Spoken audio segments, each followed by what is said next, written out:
Hello again, and welcome to Aviation News Talk, where we talk general aviation with relevant news and flying tips for pilots and student pilots to help keep you safe. I'm Max Truscott.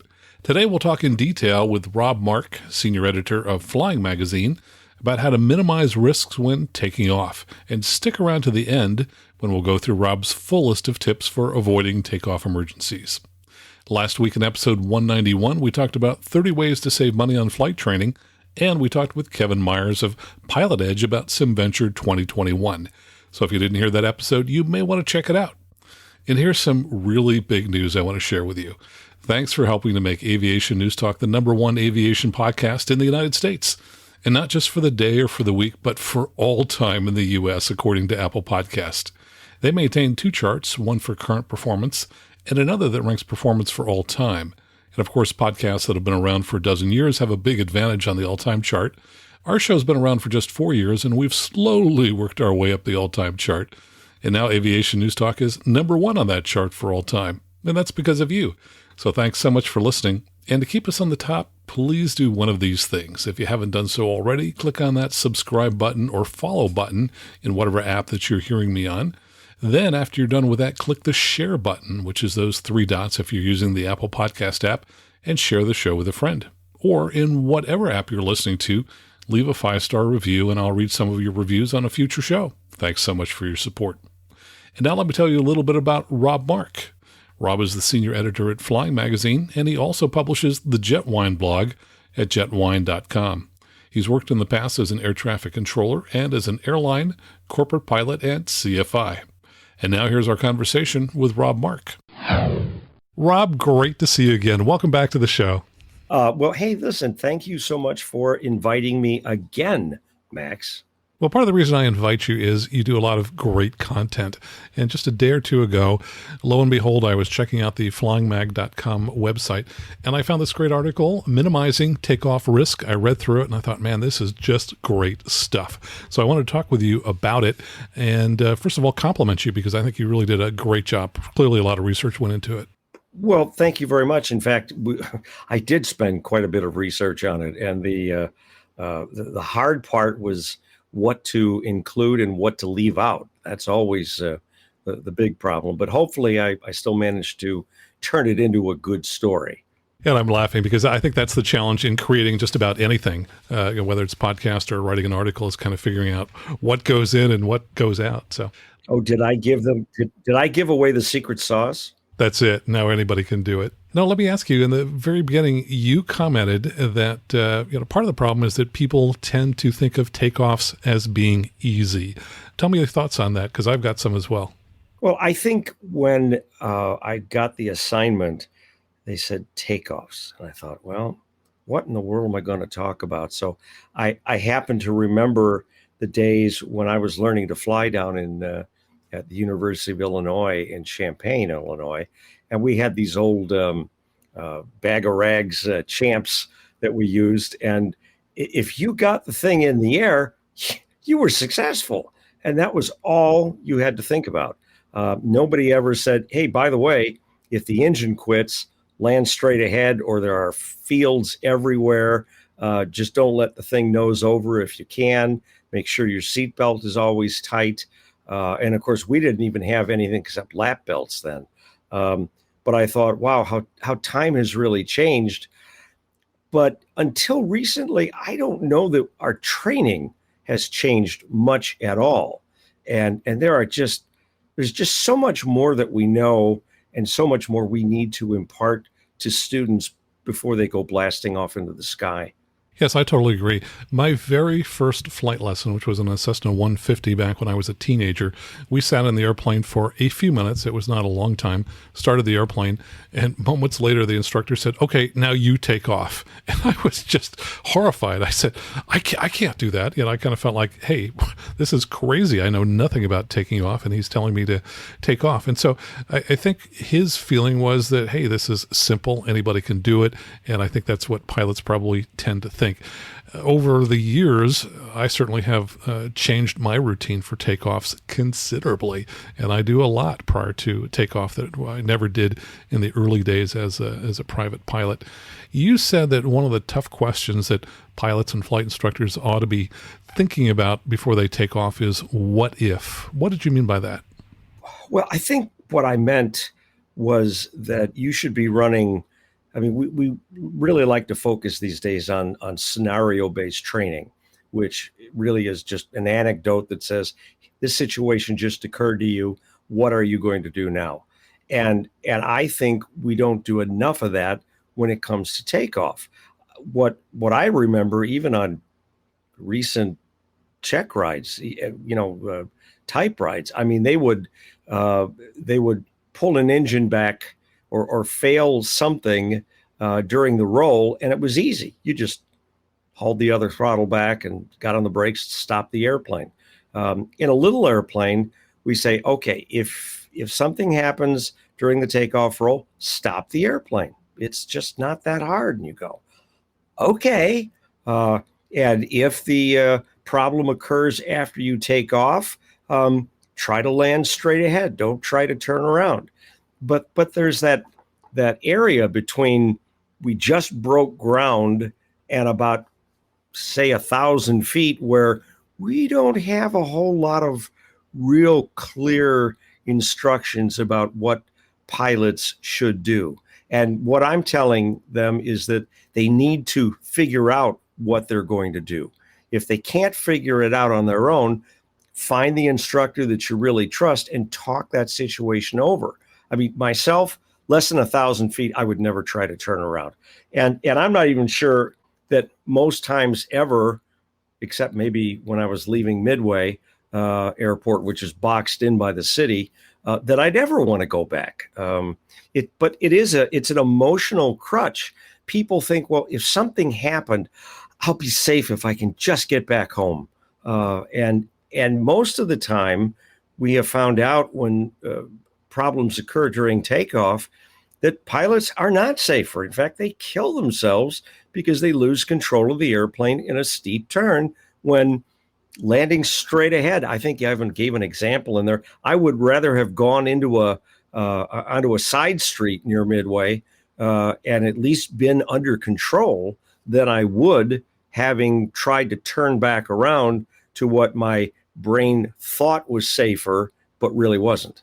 And one of the challenges is that the energy that we have to dissipate in the airplane is a function of the square of the airspeed of the aircraft. So if you're landing straight ahead and you've got a 10 or 20 knot headwind, that airplane is going to, whatever it hits, whether it's just the ground or something worse than that, it's not going to be nearly as bad as if you headed the other way and now you've got that 10 or 20 knot tailwind. Now when you hit something, you may have twice the energy easily to dissipate. And what that means is the injuries are going to be more severe because if you got a lot of energy to dissipate and you don't do it in a smooth, continuous kind of way, something's going to give, and those giving things might be some bones and things like that.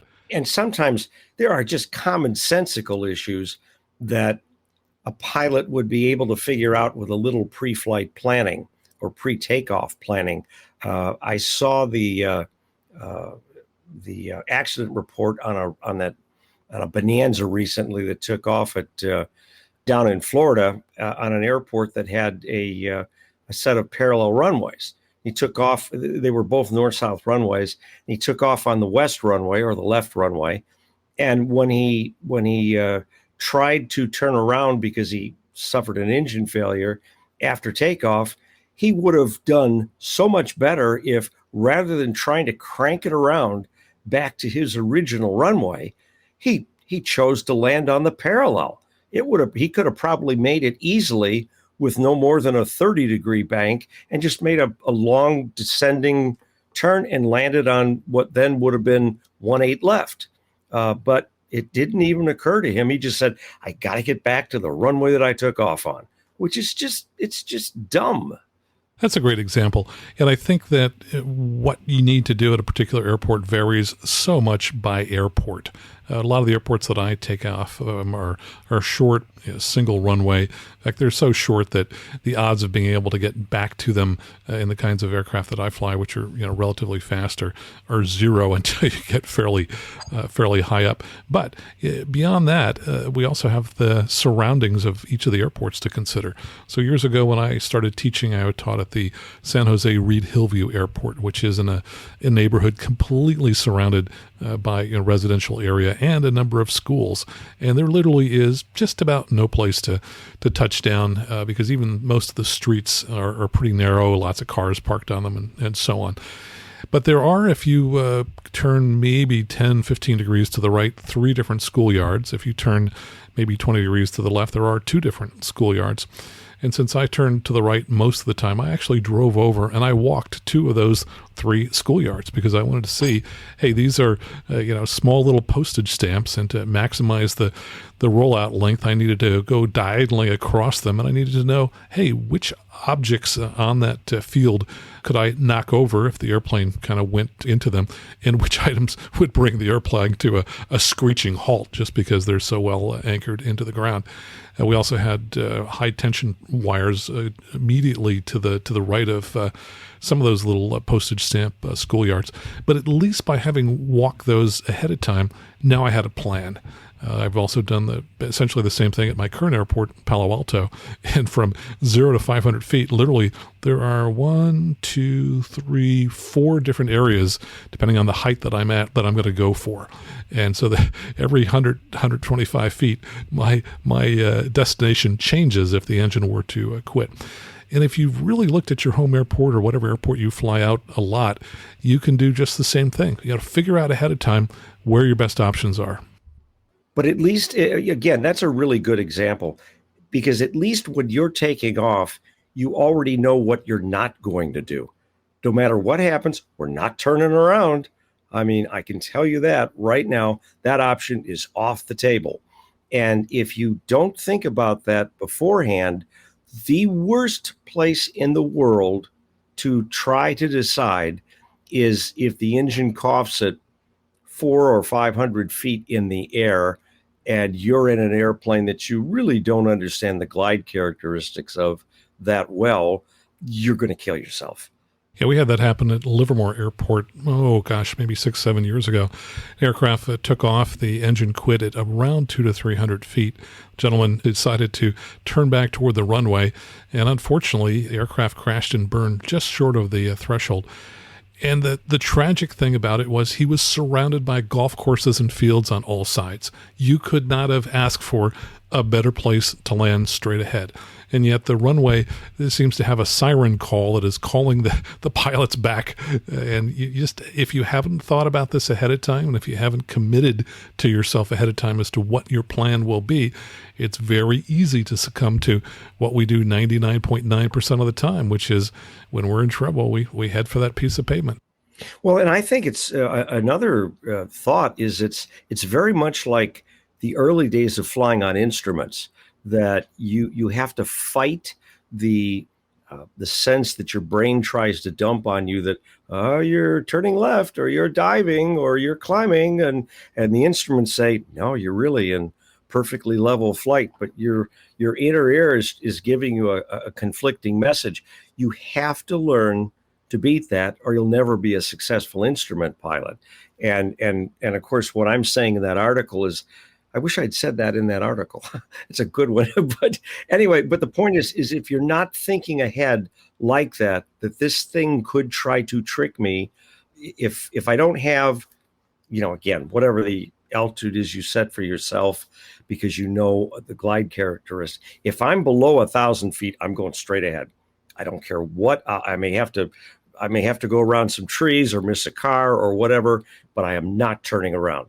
And again, that actually frees you up at the moment that something does occur, that maybe everybody hasn't walked the perimeter of an airport like you did, but at least they know, again, we are not turning around.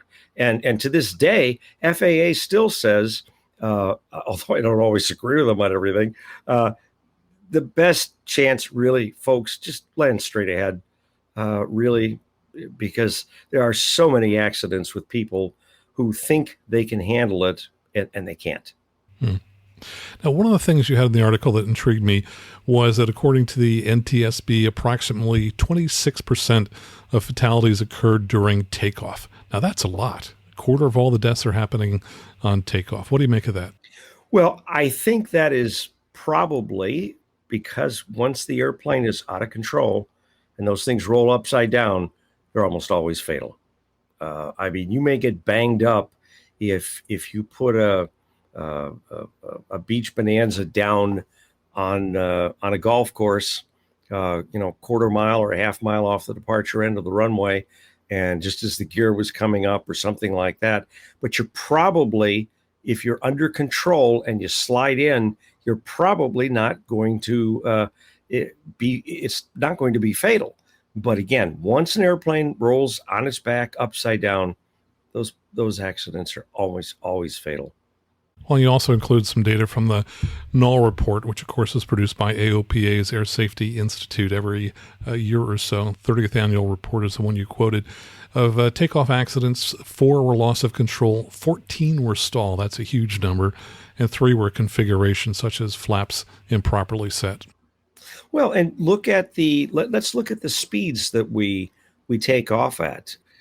Most people, in fact, I've watched somebody in a Cirrus do this with me, where he set the flight director bars with the go around button, and then once he took off, he pitched for those bars, and it was a very, very flat takeoff, and by the end of the runway, we were probably at 135 knots, and I looked over at him and I said, well, it doesn't matter what his name is. I was using my hands. I was saying, please go up.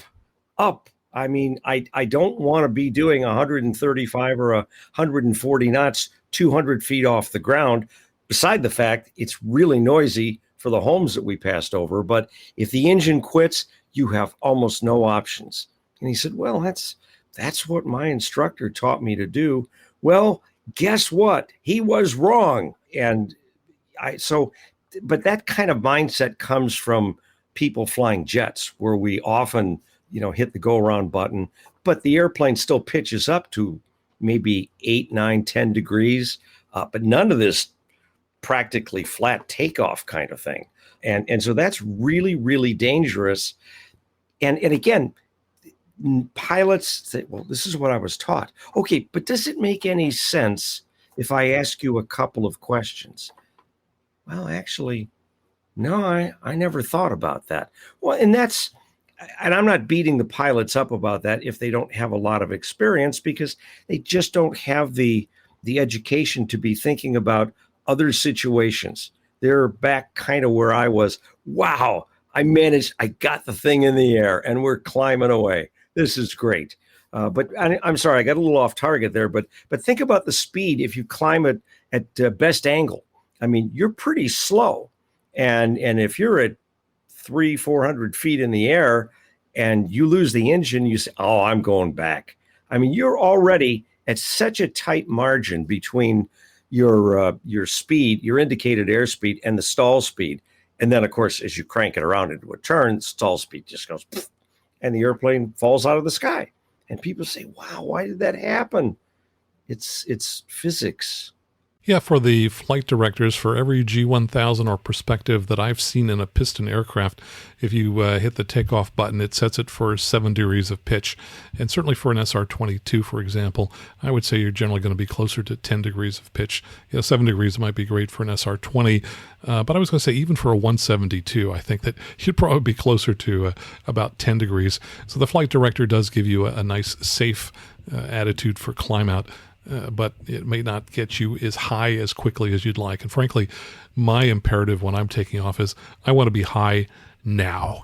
I've done lots of experiments to kind of figure out, what flap configurations, what pitches, what airspeeds are going to get me up to, for example, in the Cirrus, the minimum altitude for pulling the parachute as quickly as possible, because altitude is your friend no matter what kind of aircraft that you're flying. And if people fly in airliners, they will know, or they'll realize once we explain this, why the airliners do what they do. because if you sit in the back seat of an airliner, they take off, they break ground, and then suddenly they pitch up much steeper right after rotation. Oh, maybe 5-6 seconds. And my wife, first time she flew with me, she said, "Why are they doing that?" I said, "Because they want to get away from the ground as quickly as possible, so that if any kind of emergency does occur, they have room to do what is usually the most important thing, which is to push the nose back down to maintain a flying angle of attack." Now, one of the other things you talked about here was from the Australian Transport Safety Bureau, the ATSB, and they said that when people have a power loss in aircraft, it's not usually just a complete power loss. I was surprised. I don't think I've ever seen these numbers before. They said it's 3 times more likely that the engine may have partial power loss versus full power loss. Now, that certainly agrees with everything that I've ever seen. In my over 10,000 hours, I've had 2 engines that didn't put out full power, though surprisingly, neither of them were rough. And in both cases, I got back to the nearest airport and got back on the ground, but I've never had a complete power failure. What about you? I did have one, but not on takeoff. My only total engine failure was in a pressurized 210 long time ago, because people probably don't even know what those are. But we were at 10,000 or 11,000 feet. And it's very different because we had indications initially. But if that had started happening just after takeoff, because of the way the instruments were set up on those old Cessna panels with those little rectangular dials way off to the right side, where they're not in the pilot's view, I'd have never noticed it. And to your point, I didn't even know about this partial power loss issue that the ATSB mentioned. I'd never heard of that. And I was given that idea by Tom Turner at the American Bonanza Society. And he said, and, in addition to dealing with that, contact Mike Bush, from Savvy Aviator, and see what he has to say.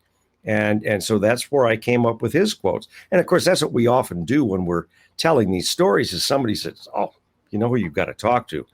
There's an expert that I know of who really set me straight." Well, we all have those opportunities, but unfortunately, we don't train enough these days, I don't think.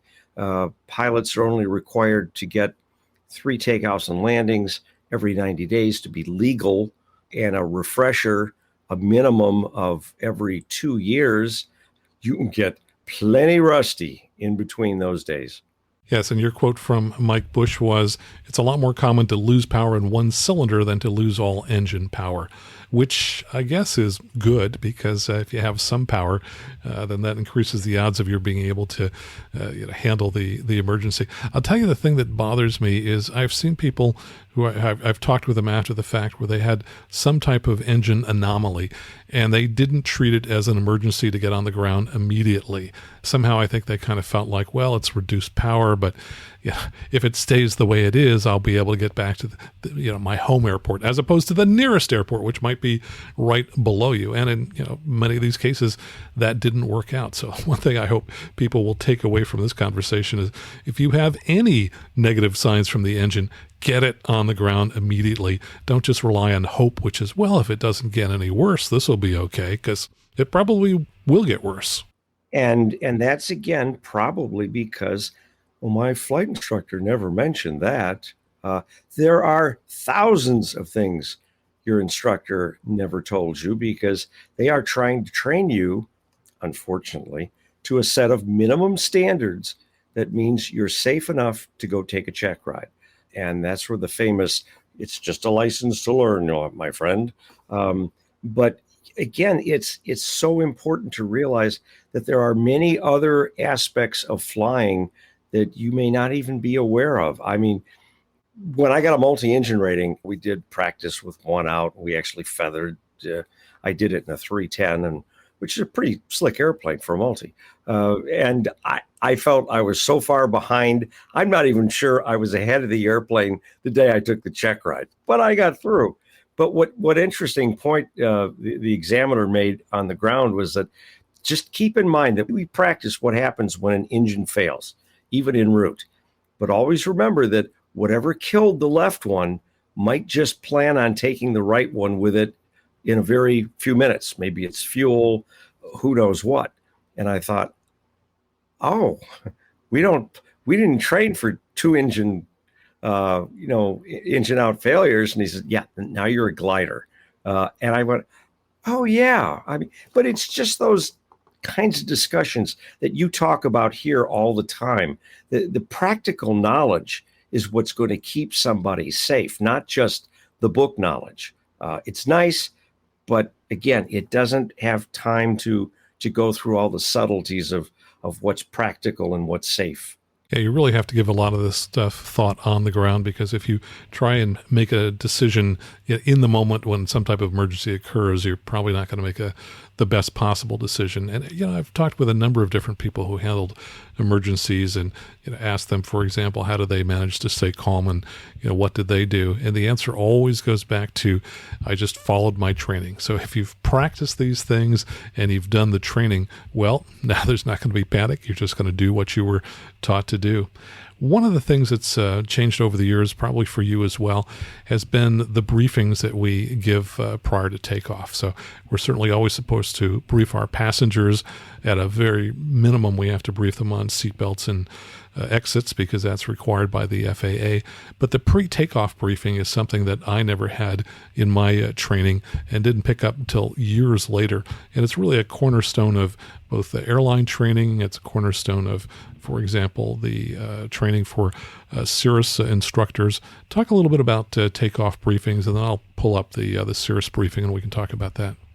I think what is so important about takeoff briefings is that some people see that as, okay, I know what I'm going to do. It's not that big a deal. You're going to do so, and they skip them. But what's important about a takeoff briefing is that if you say the words out loud, okay, we're departing on runway 34. If I don't have 1,000 feet under me, there's no way I am even going to think about returning to the airport. And anything less than that, we're landing straight ahead or maybe 10 or 20 degrees to the left of straight ahead. And again, as we mentioned earlier, what that does is it not only reinforces it for the other pilot or the passenger as to what you're going to do, but it reinforces it to your brain. Hey, Rob, remember, you're not turning around if you don't have 1,000 feet. Okay, right. All right. So I'm going straight ahead, 20 degrees to one side. But that's important. And that's one less decision you have to spend any brain power and waste any time on, because if the engine does quit completely, you're coming down pretty quick once you push the nose over to keep the airplane flying. And that's one thing you don't have in a takeoff emergency is time.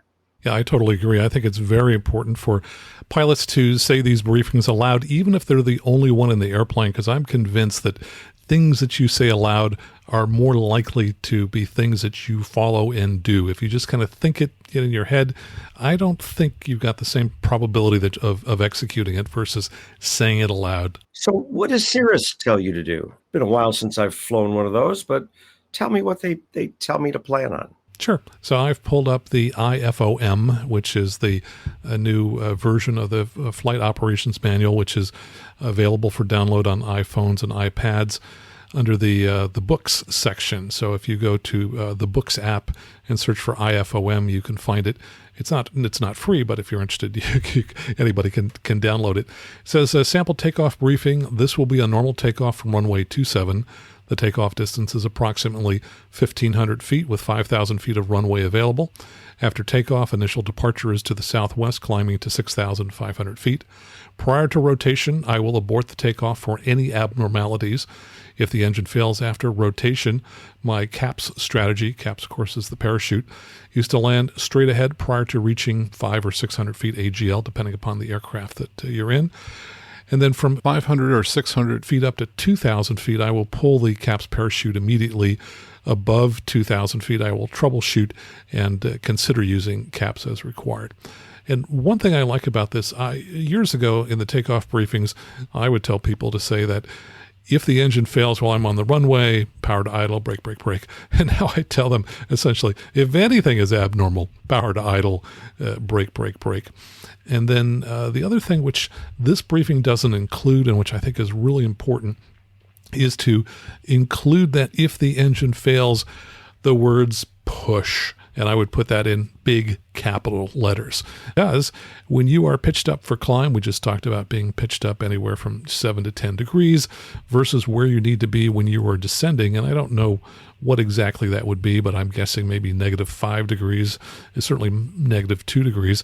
That's a big angle change. And the only way you're going to get there is by pushing. I've timed this, and in a climb, if you pull the power and don't change the pitch, in some aircraft, you're going to be at stall speed within 5 to 6 seconds. So you got to be thinking years ahead of time. You got to be saying it during the pre-takeoff briefing. If the engine fails, push. Excellent point. And I think the other thing I really liked there was thinking about the runway distance that you have available.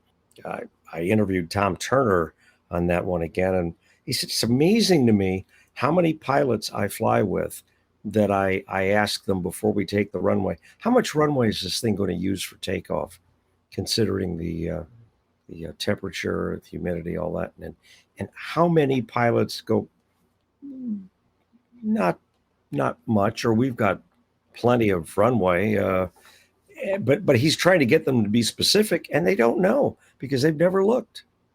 They just fly it on takeoff, put the power in and go, okay, there's the speed. And they haul back on the stick and go, we're flying. But if you ask them how long a distance that was, they have no idea. I think it's easy to get complacent, especially if you operate from an aircraft at an airport that has really long, wide runways, which is certainly the case at Tom's home base down there in Kansas. I know you've got some big runways around you as well. Boy, my home base is 2,500 feet, and it is short. You got to be on the numbers when you're coming in at a high performance aircraft. And you have some twins based down there, don't you? We do. Yeah. In fact, we have a Piaggio on the field. That thing comes in at an approach speed of close to 100.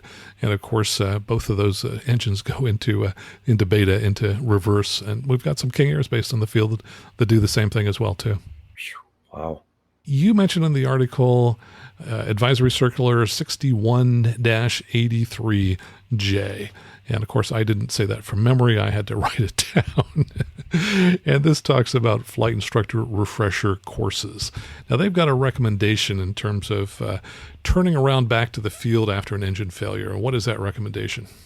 Well, the easiest answer is don't do it at all. I mean, because again, the statistics say unless you have trained yourself well and you understand the characteristics of your airplane, and you understand the physics of how the numbers, how the stall numbers go up in a turn, you're not going to be successful. And they're saying, hey, it's not worth all the trouble. Just land the darn thing straight ahead. And you also talked about using a 45-degree turn versus a 30-degree turn. I thought that was kind of interesting. I think it's pretty common knowledge that if you're in a 45-degree bank, especially if you stay level, then stall speed is going to increase, which is why people may avoid doing that.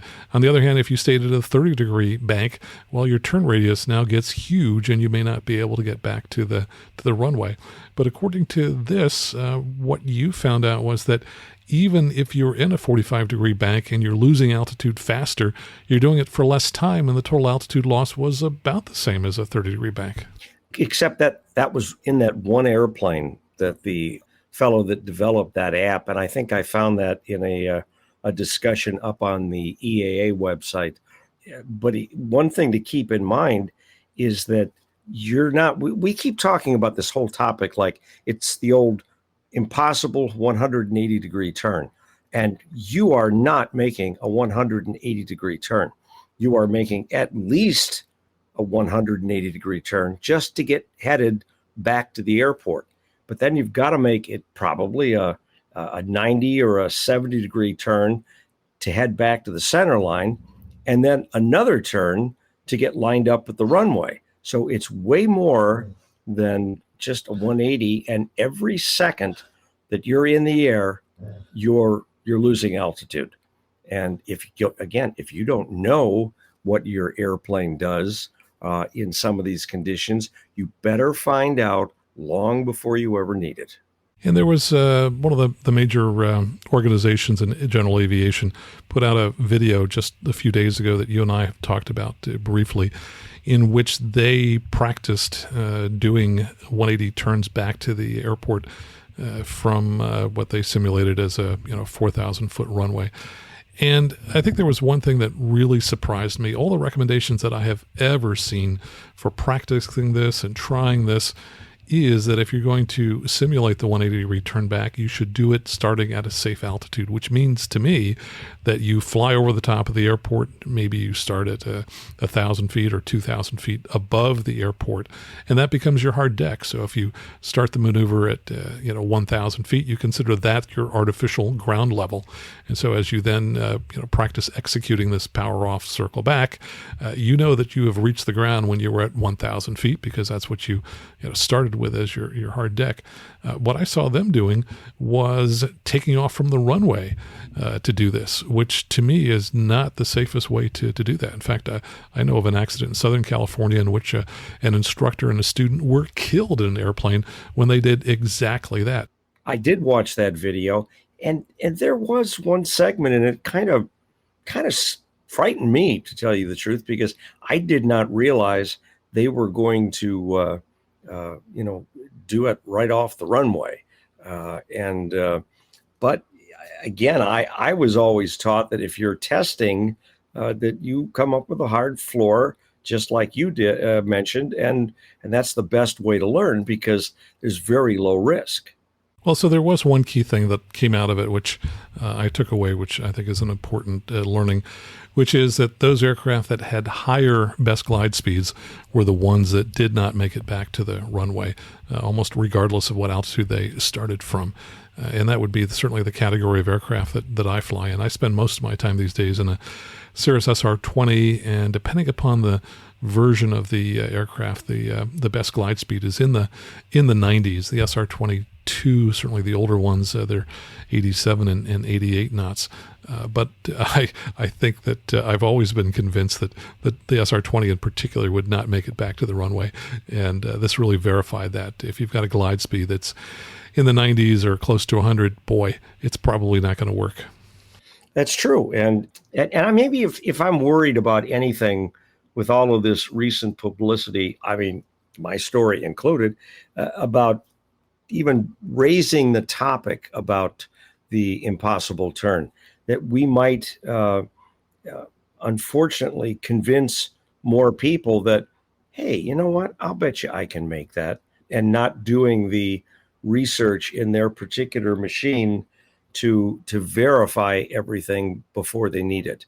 And again, that's the most important part, I think, is knowing your airplane. What is this airplane going to do without an engine? And I think the author in one of the examples I mentioned, the fellow that created the app, I can't remember his name off the top of my head, but he was using a PA-28, and it didn't do so well. But then if you look at the wing on a PA-28, there's a reason they call it a Hershey bar wing. It's a big fat sucker, which keeps the airplane flying rather well, except it also can have a fairly significant rate of descent in certain conditions. And you need to know that before you need it. Yeah, so I think his name was Marshall, and apparently his app, which is, it says not ready for prime time, was called Takeoff Advisor. Tell us about the app, because I'm not familiar with it. It is still under development, or it was how many months ago when I wrote this story, and it seemed pretty cool to me that when it's he hooks up for flight to a Stratus, so he can have ADSB tracking information across the ground, and as you perform your your pretend engine failures. And again, he mentioned on the phone, I didn't think of it to put it in, but if you were running your tests, you could be above the top of your airport, say 1,000 feet above the traffic pattern altitude, and it works better, I think, if there's a tower there and they know what you're doing.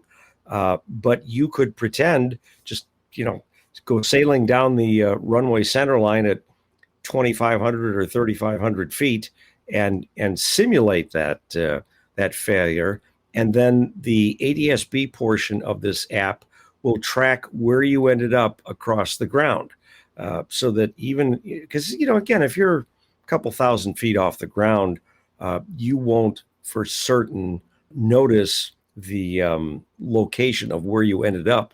But with that track, you'll absolutely say, oh, I would have made the runway. Or as they said in the video, I think when they were running the Bonanza, there's no way. And sometimes it is absolutely that obvious. And that's good because it prevents you from ever trying that maneuver on your own. Yeah, I think the important takeaway here is that your mileage may vary depending upon what type of aircraft you're in, depending upon which airport you've taken off from, depending upon the configuration of those runways, depending upon the surroundings of the airport, whether you have fields. I think probably one of the best case scenarios would be if you had an airport with, for example, multiple crossed runways. Well, if you take off from one, under some circumstances, a turn to the right or a turn to the left might then bring you toward the beginning of one of those other runways. So, I think it's all very highly dependent upon the situation. It just pays for pilots to think about this in advance and to kind of figure out what might be possible in their particular circumstances. And that is what we are talking about in general with this entire story, with the other videos and research. I know EAA did quite a bit of research on this Turnback as well. And it's all knowledge that you can use before you take off. So that, again, if you're in a Bonanza, I wish I was flying a 36 Bonanza, but if I were, I'd say, if I don't care what happens, I'm not turning around because everybody else has already proven it won't make it. And that's that knowledge you need to have when you're very low to the ground. And unfortunately, some folks just try to wing at the last second. Say, I bet you I can make it because I'm a great pilot.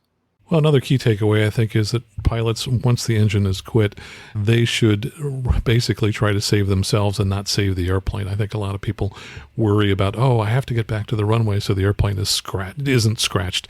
And you know what? Once the engine quits, that airplane cheated on you. You owe it absolutely nothing. It's owned by the insurance company, and your mindset should change immediately to, how do I get this thing on the ground and decelerate it over the longest possible space?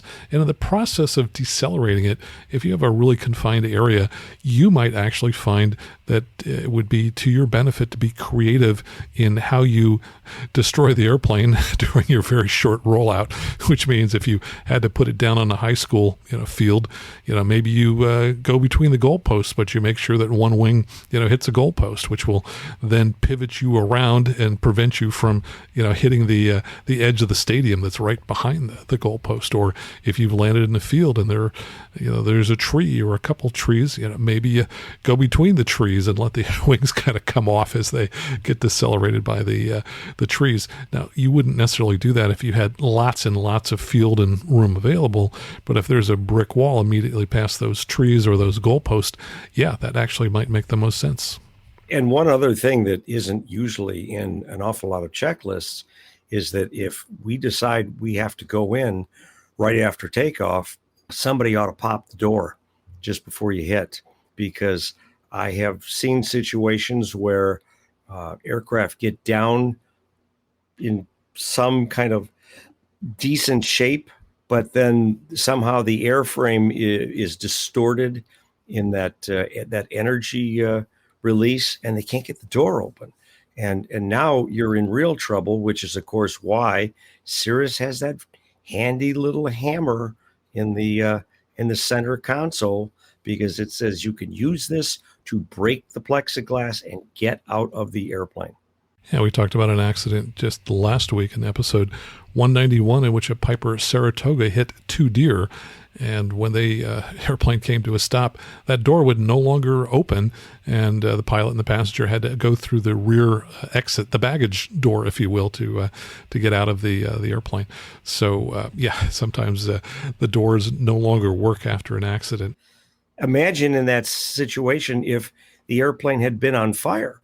I'm sure everybody would have moved much quicker, but again, that restriction of not being able to get out, they assumed the back door was okay. What if it hadn't been? Well, you had some tips that you pulled together at the end, and I thought maybe we might read through those.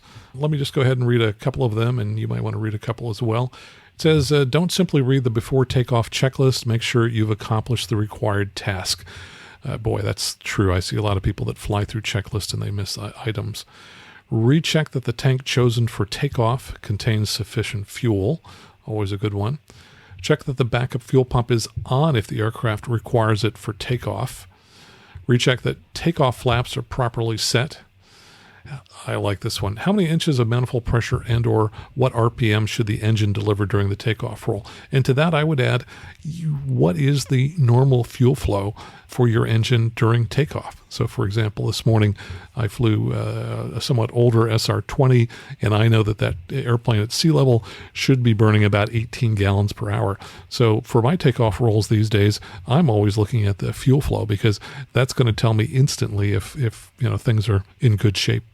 And you hope that the pilot, when he or she is out on their own, is doing the same thing and isn't too focused on the instruments to miss something like that. But I think the next one, of course, intersection departures. This really hit me because when I used to be a controller at our airport back in the last century, we used to offer pilots of little airplanes, the 150s, the 172s, intersection departures. Intersection departure, runway 12 left. And it gave them, I think, 2,200 feet or something like that, which on most days, it was okay for a 150 and a 172 if it wasn't hot and they were not too heavily loaded. But none of us ever thought about this. What if that engine quits on this person right after takeoff and they've left another 2,000 feet of runway behind them at our request? I mean, we never talked about that stuff because that's just the way it was done. And, but you look back on it now and you go, wow, that was probably not the smartest thing to be doing. You raise a good point, which I think is that sometimes controllers will encourage pilots to do things which might speed up the flow of traffic, which is not necessarily the safest thing for the pilot. So, for example, I sometimes see controllers say things like, exit taxiway echo if able, and pilots then kind of slam on the brakes. I know one pilot who slammed on them too much and blew a tire, and so everybody was working hard to try and expedite this guy off the runway, and guess what? It led to things being fouled up for an hour till they could get the airplane off the runway. So yeah, I think trying to be a little too helpful and a little too accommodating of controller requests can be counter to safety. So I think you give a really good example. For example, just 2 weeks ago, I had to move a Vision jet from San Jose, and they said, would I like a departure from intersection Delta, which gives me 7,000 feet? And I said, no, I'll take full length. 7,000 feet was double, triple what I needed. But it's like, why wouldn't I take those extra couple thousand feet? I never used to think like that either. And now, of course, it's a much different story. But the easiest response when a controller gives you something that you think, I don't know if I don't think I feel comfortable. I realize this is all happening in the snap of a finger, but is to say unable. They're trying to talk you into an intersection and you're still at 65 knots or something. You go unable first intersection. And they go, well, but I'm not listening after that because I'm just trying to get the airplane stopped. And again, pilots need to be a little more emphatic with controllers. They don't always They try not to make mistakes, but they're humans just like us, and we all do. And do your best not to let them talk you into something that isn't going to be safe. Yep, there's a reason that you are pilot in command, and their title is not controller in command. It kind of tells you ultimately they're there to serve you, so you've got to make the right judgments. Let's see, going back to your list here, note the distance in feet of your upcoming ground roll, which we talked about. Highlight the intersection where the aircraft should break ground. If you're not airborne by the highlighted spot, do you have enough remaining runway to stop? Have you surveyed the area off the departure end of the runway for potential landing spots? What do you do at the Chicago Executive? Are there any good spots to land there? Well, we have one runway that heads east from the airport. It's a short runway, 3,700 feet. And across the road from the end of the runway is the Cook County Forest Preserve. And so there are lots of tall trees, and we try to climb steeply right off of runway 6, because if you don't, and that engine so much as coughs, you're going in the trees, and you better be ready for it. And some of the other directions leave pilots with many more options, open fields, parking lots, some long streets. At least you have options. But that one runway, no, that could be a killer. And luckily, we've never had anybody, at least that I remember, ever lose an engine taking off from that runway.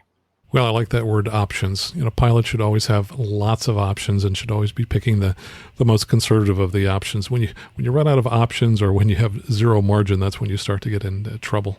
Let's see, going back to your list here, it says if you've never practiced making a 180-degree turn back after a loss of power, don't make today the day to try one. So that is, if you haven't figured out ahead of time exactly what to do and whether your airplane can do it and what kind of runway configuration you need, don't just try and test it the first time the engine fails. Probably better off landing straight ahead. And let's see, if you're forced into an off-airport landing, your job is to protect the people on board the aircraft. The airplane is insured. Great tips there, Rob. Well, thank you. And I wish I could say that I created all of those myself. I did not. I worked with some great people in that story that provided some of that, so I want to thank them. But again, the point of the whole story is to get all kinds of pilots to think, what do I think about when I take off? Am I prepared for something really unusual to occur? And most pilots will say, sure I am. But again, when it happens, it's not going to announce itself like the instructor may say, now, I may just reduce the throttle on you after takeoff, and you may have to make a decision. It doesn't happen like that. It just happens in the snap of a finger, and then it's over to you with, okay, what you going to do now? So often when I am working with a new student pilot, at some point in time, I will just take the controls for the takeoff, and I'll tell them ahead of time, and I'll tell them, I want you to spend this time examining the ground beneath us and looking at the different options for landing. Because, as you're taking off and flying yourself, pretty hard to really inspect everything that's around you. So I would encourage people to have somebody else in the airplane at some point take the controls during the takeoff so that you can inspect all the different options that are available to you so that you're familiar with them ahead of time. That's a really good idea, because you can't be looking straight ahead and up and down all at the same time. I've never tried that myself, but boy, that makes a lot of sense. Kind of reminds me of when my wife occasionally drives instead of me driving, and it's amazing the stuff I've never seen in my neighborhood before. But if you're not the one at the controls, you have a lot of time to look around and actually notice things. And for those of you that aren't married, when you get married and you are in the right seat, you want to keep the flight instruction commentary to a minimum when they don't quite drive the same way that you do. It's the happy, what is it? Happy marriage, happy bride, happy life, or something like that. Well, the real challenge is teaching your teenager how to drive. That's yes. You want to leave that to the experts. That's all I can say. That's why they have driving schools. Send that kid off to driving school. That's true. Well, Rob, thanks so much for helping us out with this topic here today. And again, great article. Thanks for taking the time to write that. Where do people go out and find out more about you and your work? Well, they can find me at a couple of locations. Of course, much of my material is up on the flyingmag.com website. And that's the best place to find this. But also, for me personally, if they go to the website jetwine.com, WHINE, that will take them to my blog that I have been writing now for 15 years.